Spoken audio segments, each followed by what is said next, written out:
All right, a negatively charged. So keep it, pay attention to what charge it's got, right? So this thing is a negatively charged particle, okay? Traveling well below the speed of light. Speed of light's 3 times 10 to the 8th meters per second. Is moving with a purely horizontal velocity between two parallel plates separated by 5 centimeters. Top plate has a positive potential at 250 volts. The bottom plate is at 0 volts, right? So our change in voltage is 250 volts, right? Okay. All right, so let's see what's the first thing. Okay, calculate the electric field between the plates.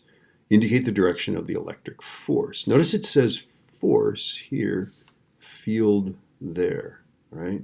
They're going to be in different directions because it's a negatively charged particle, so just be careful. It's a crazy world out there, okay? Don't worry about you out there. All right, so we're going to use E. This is for A, right? E is the opposite of the change in potential over the change in R, right? So let's imagine our change in R is this way, right? Okay, and the change in potential would be positive 250 volts, right? So it's the opposite of 250 volts. And then our displacement is positive 0.05, right? and there you go, right? You'll get this answer, right? And the question is, which way is it? Well, R was up, and it's opposite the direction of R, right? So it'll be down. Or remember that the electric field is defined as the direction on that the electric field exerts on a positive charge. The direction of the force it exerts on a positive charge. A positive charge here would be repelled by the top plate because it's positive, and so the field would be down on that, right? Okay. But the direction of the force on the negative particle would be that it would be attracted to this positive plate. So draw an upward arrow, right? We've got an electric force that's up. All right.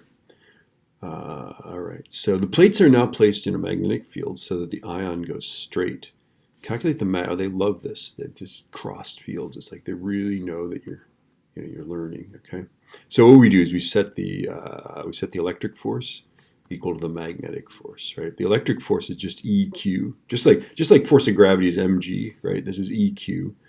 Okay, so this guy is EQ, and then the magnetic force is QVB. Okay, now keep in mind, as long as there is a Q and it's a positive, it's a non-zero value. Sorry, you can cancel it, right? If Q equals 0, you can't do that. You can't divide both sides by 0 because they're just both going to be undefined, right? So you can use this and you can figure out what B is because they give you the V. Here's your V. Right? You have E from this previous answer here, and so you're all set. Okay. Now, which way is the magnetic field? Well, we have an electric force that's up. That means the magnetic force has to be down, right? So with a negative ion here, you're going to put your index finger this way. Here's our velocity, right? Right, so put your index finger that way, right? Okay. Put your thumb down. I'm using my right hand. Index finger's to the right. Thumb is pointing down this page. My middle finger is pointing out of the page. But remember, again, this is a negatively charged ion, so therefore it's into the page. Okay.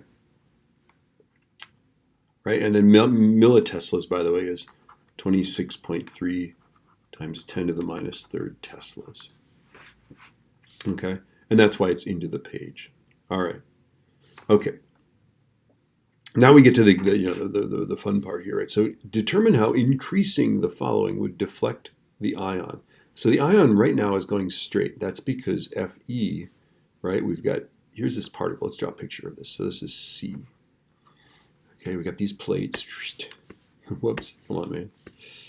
The plates here. We've got the negative particle here. We've got a EQ acting upwards, right? Because this is positive 250.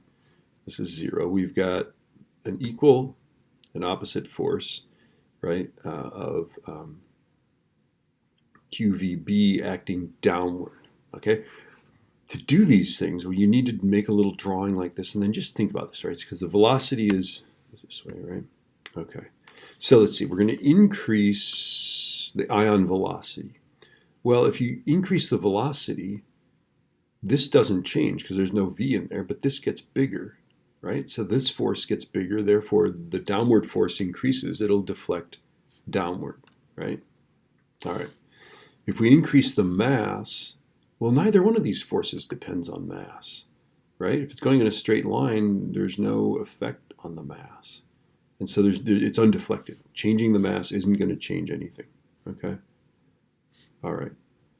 So mass is not going to change things, right? Ion charge, as long as you don't make it zero, if it's zero, neither one of these forces exerts a force on it. So it just depends, It's going to be, I don't know. No, there's going to be no effect, right? Okay. Ion charge. So ion charge isn't going to change it, right? How about the magnetic field? If we increase the magnetic field, well, then this downward force gets bigger, right? So then that's going to deflect it downward, right? Magnetic field will deflect it down. These guys don't deflect it, right?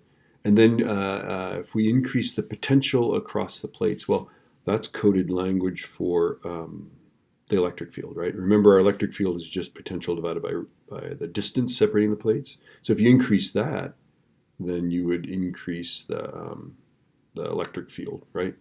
What if we decrease the radius? Or sorry, decrease this distance between the plates, put them closer together whilst it was moving, right? Both of those would, either increasing the voltage or decreasing that distance, would increase this electric field, and that would make this force bigger. It would therefore deflect upward. All right? All right, I don't have anything funny to say.